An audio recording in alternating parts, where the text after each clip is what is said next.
Let's go straight to Trudy McIntosh to flesh out what we can on this net zero deal forged this afternoon.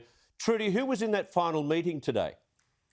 Well, all members of the National Party room locked behind closed doors here in Parliament again. It was the fourth meeting, Chris, in just 7 days. They emerged after around 2.5 hours with a deal. Certainly not one that was unanimous, but enough support in the party room that Barnaby Joyce felt confident that he can take this deal now to the federal cabinet. He believes there will be a deal and safeguards struck for regional areas. Take a listen to Barnaby Joyce making the announcement.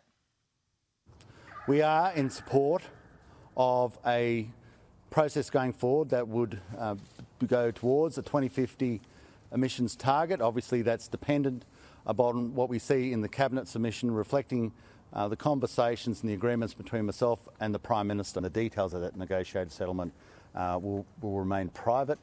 The easy decision would be to say no and join other people in screaming and yelling from the sidelines. The Prime Minister's certainly been sweating on this outcome, and he got it what he wanted today. In a statement, he says he's welcomed this in principle. He goes on to say he recognises that it's been a challenging issue for the Nationals, thanked the Deputy Prime Minister for his leadership and his colleagues for their considered support.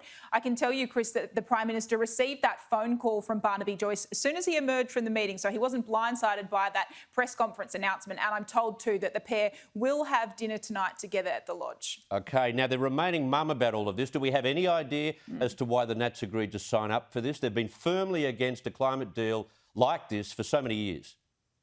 It comes down to a 3-page list of demands that the Nationals leader presented to the Prime Minister that was then handed back to the Nationals room today. Barnaby Joyce will not reveal the details of this. It will go to Cabinet as early as tomorrow. For now, though, the details remain private. There is a lot of discussion, though, about a safeguards mechanism that will be put in place to safeguard regional areas, really. But whether that will be legislated before the election is a big question mark. OK, time to go home. Trudy, thank you very much for that. Thanks, Chris.